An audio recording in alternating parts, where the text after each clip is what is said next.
This is Jessica Fain here reporting to you on Hurricane Irma from the safety of my mother-in-law's house in northeast Georgia. It's getting gnarly out there though. We already have some downed trees. We thought we were going to get out of the way. Evacuating up here. Well, our power's off. Yep. Hurricane Irma turned at the very last minute right at Cape Coral, causing a lot less storm surge than we were initially thinking. So we headed back down and hopefully find our boat. I'm in a super long line for the gas station. You can't even see, but it goes all the way down there. It goes all the way down the road and around. I have never seen so many cars at a gas station ever. I totally understand preppers now when they say in a huge disaster that the roads will be useless, because there have just been so many people flooding back to Florida after Hurricane Irma that it has taken us 12 hours to go 300 miles. It's been absolutely insane. That's a crazy amount of time. And I mean, there has been stoplights, traffic lights down the whole way. There's been trees in the middle of the road. There's been where it is clear, there's just so many people you can't get anywhere. It's absolutely insane. People were pulled over everywhere on the side of the road sleeping. It's almost impassable, almost. And I can't imagine in another circumstance where there's panic. If these people were panicked on top of this, there'd be no getting anywhere. Period. Like, look, everybody's getting 50 gazillion jugs of gas. I've seen them put them in water containers, diesel containers. I've seen them put them in anything they could get their hands on to get as much gas as they can, which, I mean, I'm starting to get, because this is nuts. My question is, are these people using these gas cans? I mean, I get it in case of emergency 1, but 5? 7? I don't know. This entire time, I've only seen one person on the side of the road actually filling up their gas tank with a spare gas can. So in the end, that gas station took us 40 minutes to get $15 worth of gas in, between the lines with the cars and the lines inside. 40 minutes for just gas alone.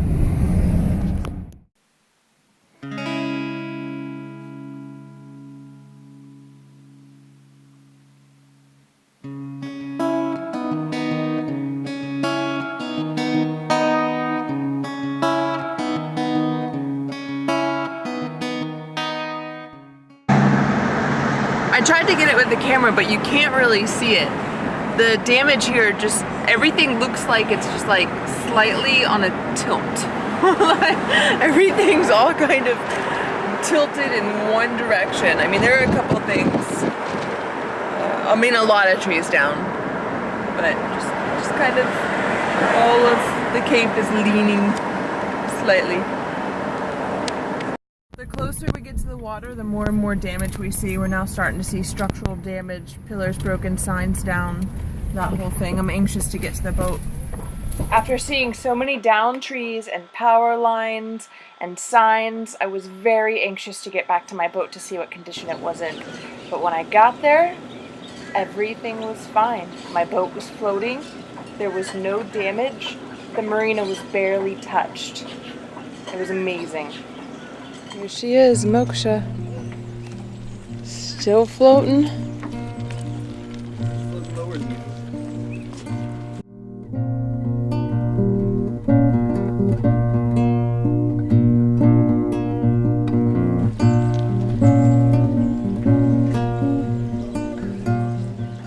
Sadly, however, not all of the boats came out unscathed. Again, the head sail just ripped. The air bubbles get inside of there and just play havoc.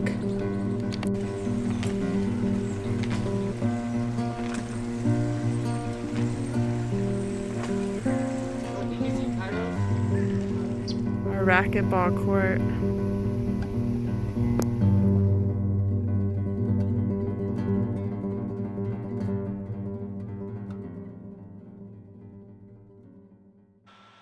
Before the storm, when we took down our jib, we saw that the jib halyard was frayed almost to being sawed in half. So we decided to replace that after we got back. This is the old clip from our Lazy Jacks. It's kind of a bit worn out. This is the new one. You can see the difference. Here, turn them sideways. And the springs all rusted out of this one, so we had to get new springs. Old and new. This is what happens when you let your 11-year-old label your cans. She likes tuna. So I had to guess, you know, tuna-shaped can, that yummy is tuna. Thanks, Jade. We decided while we were in Georgia to go ahead and let the kids have a hurrication, and they both stayed with different family members, and they'll be staying there for a while. So Scott and I get to have the boat to ourselves for like a month. I'm really excited. We were supposed to sail out today, but it's a Sunday and the office at the marina isn't open, so we have to wait another day. We kind of forgot about it. Plus, Scott isn't really feeling very good today, so we're just having a rest and relaxation day, and tomorrow, hopefully, will be the big day, and we'll be untying the lines. I can never do this. Here we go. Alright, it's 5:30 in the morning. We're getting our coffee, and we're gonna take off today. Are you ready? Yeah. Yeah. The sun's rising. We're almost done getting ready. We had a lot more to do this morning than we remembered. Gassing up here at the boathouse. We'll be on our way. We've untied the lines and we're motoring. We're really concerned about shoaling changes or debris because of the hurricane, so we're going really slow, and we have to go super slow through this thing called the Miserable Mile here, which is more like 3 miles. So eventually we'll get out to the Gulf. The birds that sit there and bid you farewell under bridges, or forewarning, either way. This is our very first time with this head sail up. Really light winds to try her out for the first time. Oh, Burb. But she's doing alright, Moksha. You're doing alright.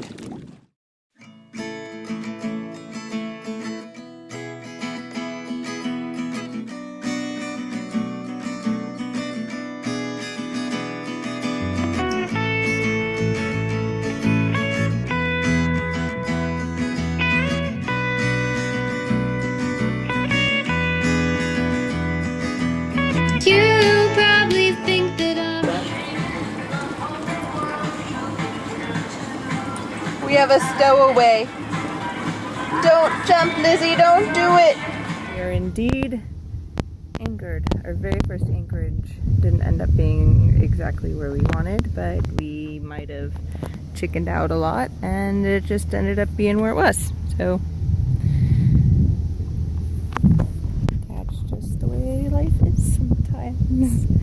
Hopefully we're anchored right off the ICW, and there is a monstrous storm coming. I don't know if you can see that. A big ass storm coming our way. And it was a really tight squeeze to get into the anchorage we wanted to get into, so we chose here instead. It's not near as protected as the anchorage we wanted, but this is where we're gonna anchor for tonight. For our first anchorage. I'm not even sleeping a little. Not even a little. That's the Coast Guard. How do you feel about our first anchorage, Scott? Nervous. Nervous? Yeah. Why are you nervous? Because there's land and our boat doesn't like land.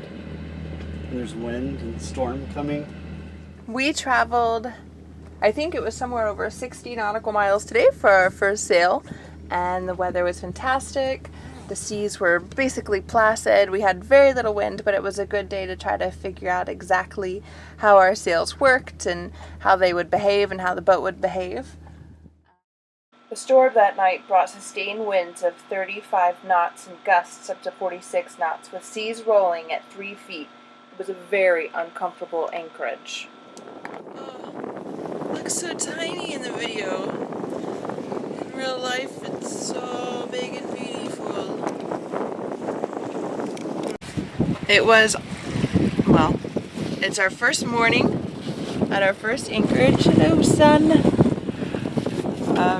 Scott slept like a rock, and I didn't sleep a wink. After the storm rolled in, everything was just rocking, and I checked constantly. We have like a little marker out there. I checked constantly to make sure we were still in line with it. I got up like every hour or so, but somehow I'm not tired this morning, really. I mean, look how beautiful. I don't know, you probably can't see it in this.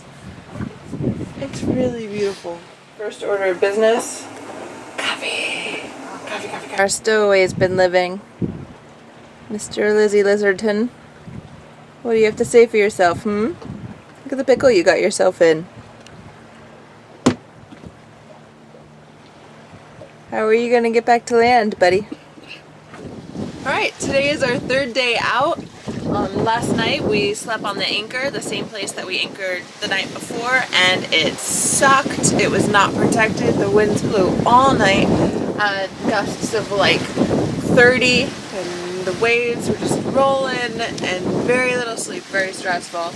But the sun rose up the next morning and it was gorgeous, and we're heading now up the coast.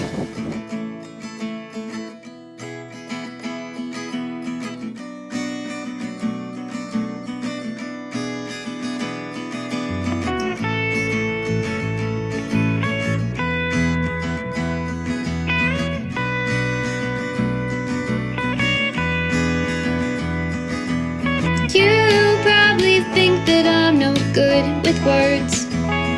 Well, it's hard for me when all these thoughts keep going through my mind. I think it's sweet how you try to talk to me when he never would. All I really want is to show you how I feel, but I'm scared to face reality. So take my hand. It's not part of I just came in a crazy inlet that I almost toppled over in, and all of my elephant cups are gone. I got one. Look, they had little butts and little noses, and I left them out, and it's my fault. And they're gone. You ready? Alright. Go ahead. Alright, is this to you or to the audience? It's to the audience. I want everybody to know. So I thought we should come in to this cut at an angle to avoid being broadsided. But Jesse wanted to go further up and come in at an angle that I thought would have been the angle that would have broadsided us, but Jesse was right. One more time? Jesse was right and I was wrong. Yeah, thank you. We made it into the inlet.